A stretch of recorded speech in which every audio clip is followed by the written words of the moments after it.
Halo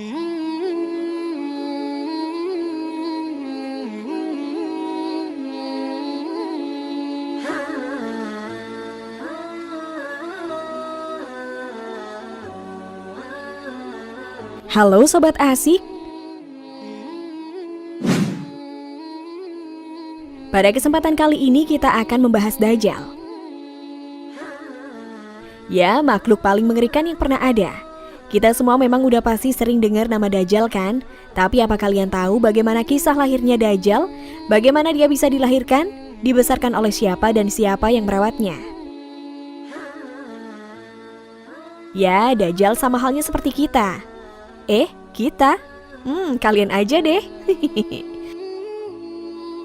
Maksudnya dia juga pernah dilahirkan seperti normalnya manusia. Lahirnya normal, namun kelahirannya ini sungguh-sungguh gak enak deh. Dajjal juga bukan jin atau makhluk lain, tetapi ia manusia yang ditangguhkan ajalnya, seperti halnya Nabi Isa alaihi salam.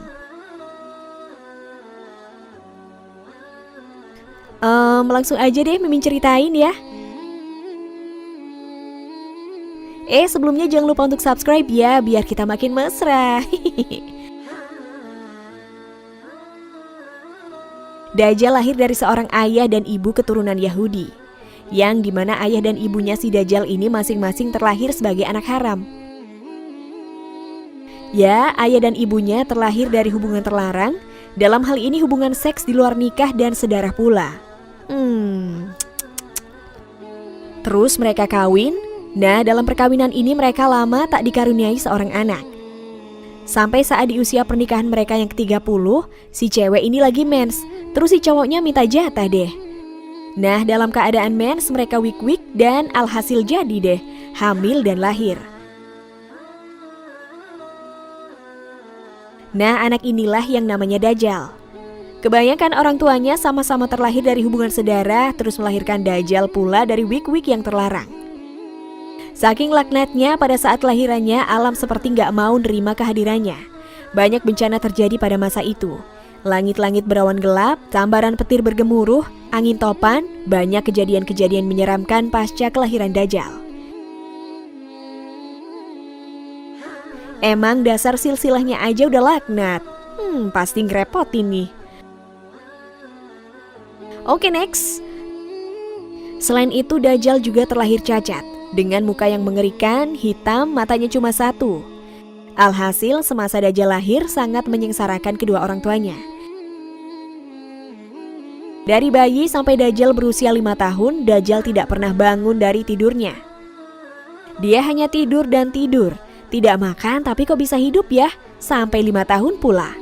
Emang dasar bayi Dajjal? Nah, karena si Dajjal ini tidur, jadi kan dia nggak pernah nyusu nih. Karena ini juga ibunya kesakitan. Air susu ibunya jadi tidak bisa keluar dan menumpuk di payudaranya hingga membengkak. Dan menimbulkan sebuah penyakit bagi ibunya. Ya mungkin kalau sekarang bisa disebut kanker payudara ya. Emang bayi laknat, gara-gara lu nggak netek, jadi mati deh emaknya. Bukan hanya ibunya saja yang merasakan kesengsaraan, sang ayah pun demikian. Adapun kesialan yang dibawa Dajjal bagi ayahnya ialah setelah kira-kira 4 tahun. Dajjal tiba-tiba bangun pada suatu malam. Anak itu bergerak merangkak seperti balita. Ia berjalan ke arah patung-patung berhala yang kemudian tidur di sisi patungnya.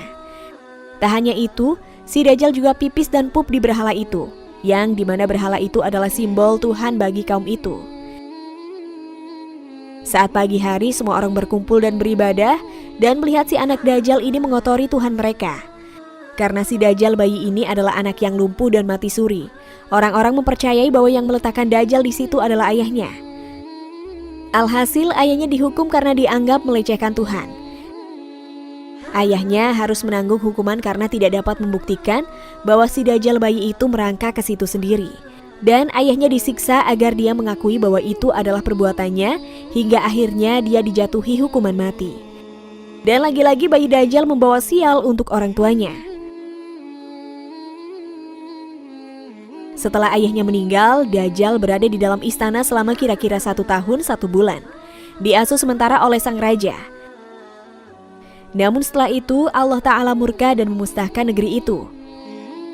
Namanya negeri apa ya? Mimin lupa. Yang tahu komen di bawah ya. Ntar Mimin kasih iPhone 12 bagi yang kasih info. Tulis di komen ya. Allah menghancurkan negeri itu karena perbuatan penduduknya yang menyembah berhala dan maksiat yang melampaui batas. Karena si Dajjal ini masih kecil dan tak berdaya, kemudian Allah memerintahkan Jibril menyelamatkan anak itu dan membawanya ke sebuah pulau terpencil yang terletak di tengah-tengah lautan luas yang disebut Laut Yaman, di sebuah pulau terpencil, disebut Pulau Sokotra. Yang belum tahu Pulau Sokotra bisa cek di link di atas ya guys.